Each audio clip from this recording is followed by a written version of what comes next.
بسم اللہ الرحمن الرحیم۔ 5 عورتوں کو نیند نہیں آتی۔ حضرت محمد صلی اللہ علیہ وآلہ وسلم نے فرمایا ان 5 عورتوں کو رات کو نیند نہیں آتی۔ وہ 5 لوگ یہ ہیں۔ نمبر 1، بسم اللہ الرحمن الرحیم۔ ناظرین، کیا آپ کو رات کو سوتے وقت اکثر کروٹیں بدلنا پڑتی ہیں؟ تو اس کی وجہ جو بھی ہو مگر اس کا نتیجہ جلد موت کی شکل میں بھی نکل سکتا ہے۔ یہ بات برطانیہ میں ہونے والی ایک طبی تحقیق میں سامنے آئی ہے۔ ایک یونیورسٹی کی تحقیق میں بتایا گیا ہے کہ جن افراد کو رات کو نیند نہیں آتی یا آدھی رات کو جاگ جاتے ہیں، ان میں جلد موت کا خطرہ بہت زیادہ ہوتا ہے۔ اس تحقیق میں 5 لاکھ درمیانی عمر کے افراد کو شامل کیا گیا تھا اور دریافت کیا گیا کہ نیند کے مسائل سے دوچار افراد بالخصوص ذیابیطس کے مریضوں میں ان کے نتیجے میں کسی بھی وجہ سے موت کا خطرہ 87% تک بڑھ جاتا ہے۔ محققین کا کہنا تھا یہ ہم پہلے سے ہی جانتے ہیں کہ نیند کی کمی اور خرابی صحت کے درمیان مضبوط تعلق ہے، مگر نئے نتائج چونکا دینے والے ہیں۔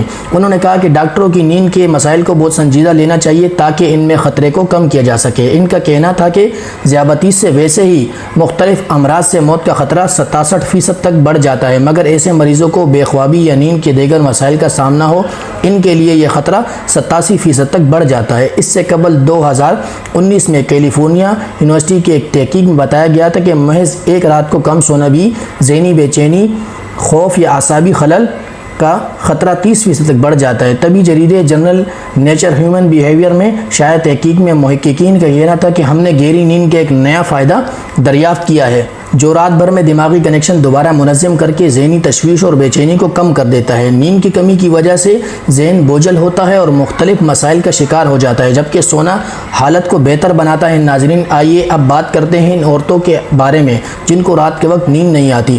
حضرت محمد صلی اللہ علیہ وآلہ وسلم نے فرمایا 5 عورتوں کو نیند نہیں آتی۔ وہ 5 عورتیں کون سی ہیں؟ جاننے کے لیے ویڈیو کو مکمل ضرور دیکھیے گا۔ ناظرین، آئیے جانتے ہیں ایسے 5 عورتوں کے بارے میں جنہیں نیند نہیں آتی۔ نمبر 1، ایک جو کسی کے قتل کا ارادہ کرتی ہو۔ قرآن پاک میں ارشاد ہے اور جو شخص کسی مسلمان کو جان بوجھ کر قتل کرے تو اس کی سزا جہنم ہے جس میں وہ ہمیشہ رہے گا، اور اللہ اس پر غضب نازل کرے گا اور لعنت بھیجے گا، اور اللہ نے اس کے لیے بڑا عذاب تیار کر رکھا ہے۔ اسی وجہ سے ہم نے بنی اسرائیل کو یہ پیغام لکھا تھا کہ جو کوئی کسی کو قتل کرے جبکہ یہ قتل نہ کسی اور جان کا بدلہ لینے کے لیے ہو، نہ کسی کے زمین میں فساد پھیلانے کی وجہ سے ہو، تو یہ ایسا ہے جیسے اس نے تمام انسانوں کو قتل کر دیا ہو۔ جو شخص کسی کی جان بچا لے تو یہ ایسا ہے جیسے اس نے تمام انسانوں کی جان بچا لی۔ مطلب یہ ہے کہ ایک شخص کے خلاف قتل کا یہ جرم پوری انسانیت کے خلاف جرم ہے، کیونکہ کوئی شخص قتل ناحق کا ارتکاب اسی وقت کرتا ہے جبکہ اس کے دل سے انسان کی حرمت کا احساس مٹ جائے۔ ایسی صورت میں اگر اس کے مفاد یا سرشت کا تقاضا ہوگا تو وہ کسی اور کو بھی قتل کرنے سے دریغ نہیں کرے گا، اور اسی طرح پوری انسانیت اس کی مجرمانہ ذہنیت کی زد میں رہے گی۔ نیز جب اس ذہنیت کا چلن عام ہو جائے تو تمام انسان غیر محفوظ ہو جاتے ہیں۔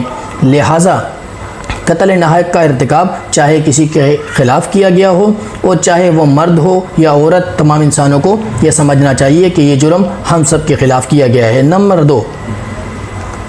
دو جس کے پاس مال و دولت ہو اور اسے کسی پر بھروسہ نہ ہو۔ ناظرین، اکثر عورتوں میں بخیل پن پایا جاتا ہے۔ وہ یا تو کسی پر بھروسہ کر لیتی ہے اور بیوقوف بن جاتی ہے، لیکن جب اسے کہیں پر بھروسہ کرنا پڑ بھی جائے تو وہاں بھی اپنی بیوقوفی دکھاتے ہوئے ناسمجھی کا ظاہرہ کر جاتی ہیں جو اسے بہت نقصان پہنچا جاتا ہے۔ ناظرین، مرد ہو یا عورت، تاریخ کے ہر دور میں ایک سے بڑھ کر ایک دولت مند کرۂ ارض پر نمودار ہوا اور گردش ماہ سیال کے بعد مٹی کا ڈھیر بن گیا۔ اس کے باوجود حضرت انسان سمجھنے کے لیے تیار نہیں۔